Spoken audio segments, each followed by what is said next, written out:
Welcome back to the channel. Before the era of paying to playtest games at release, games released with all their content stored on the disc or cartridge, if you're old enough, like me. I was there, Gandalf. Now, we're fortunate to live in the age of not owning anything and being happy about it. That's why game publishers can increasingly get away with giving us less and less when it comes to video games.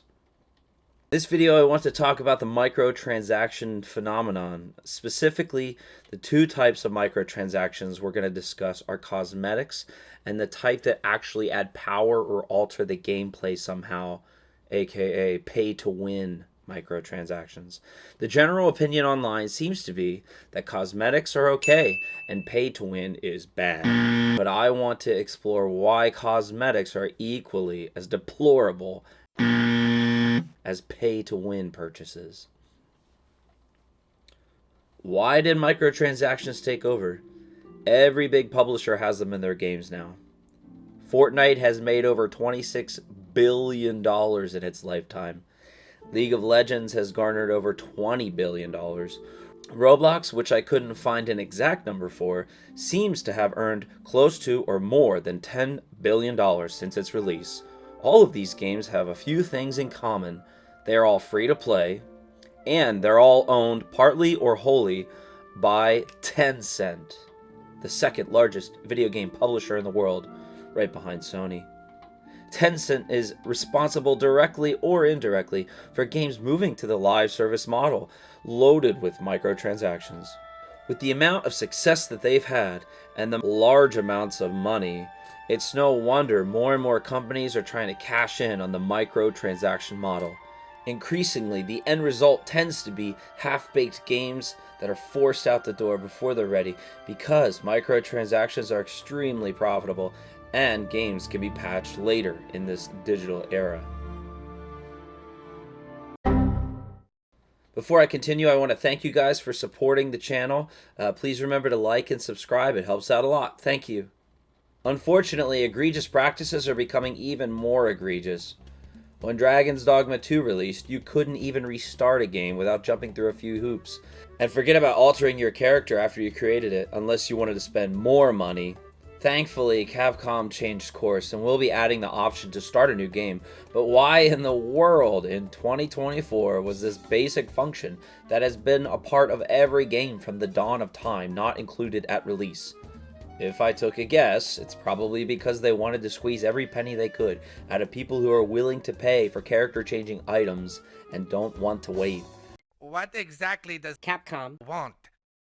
We want more money.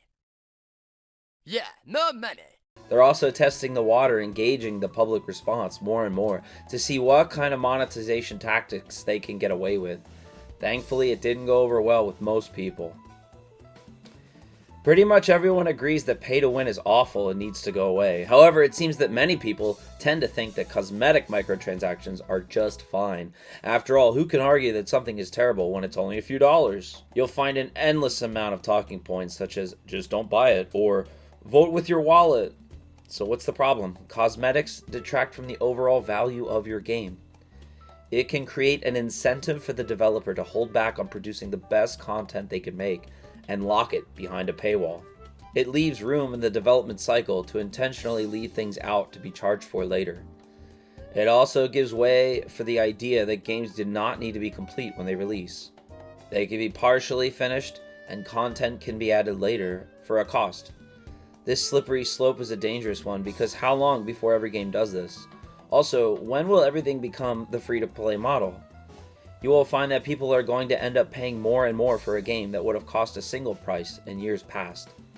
Additionally, every time paid cosmetics are released, it's time not spent balancing the game and or adding actual content. Think about how valuable dev time is as a resource. Do you think they should be spending time designing microtransactions, or would you rather them spend time adding actual value to the base game, improving and refining what's already there? This goes for the creative and artistic teams on the development team as well. Cosmetic microtransactions don't add anything of value to a game other than bragging rights, which can set up this idea of have and have-nots. Psychological pressure is at full force with a lot of these monetization tactics these companies are using. The phenomenon of social influence greatly determines how microtransactions are received. In the context of customer behavior, social influence often refers to the real or imagined impact of other people's behavior and opinions on an individual's decision to buy a product or service. These other people, which may have a potential influence on a person's decision, are various and can take many forms. They can be friends, family, peers, influencers, opinion leaders, or a social norm. Children and those with compulsive behaviors are especially affected by these things. What do you love more than anything in this world? Roblox. Companies and influencers are profiting off of this fact. To tell someone with little to no self-control to vote with their wallet is pointless. One particularly frightening example is the fact that there is a whole subcategory of YouTube where the whole focus is just purchasing and spending V-Bucks on Fortnite, Robux on Roblox, and any other fake money on a video game. Influencers who claim cosmetic or similar microtransactions are fine and don't detract from a game are at best missing the point and at worst pushing the agenda of the publisher in question. Gamers do not benefit from microtransactions, only publishers do. Also, even developers don't necessarily benefit from these things. Just because a game is seemingly loaded with content and inherent value does not mean that microtransactions should be justified and acceptable. This is a logical fallacy.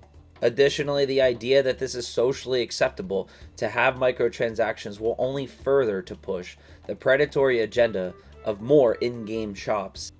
It would be better if influencers and social media as a whole took the anti-microtransaction stance and would only serve to benefit gamers in the long run.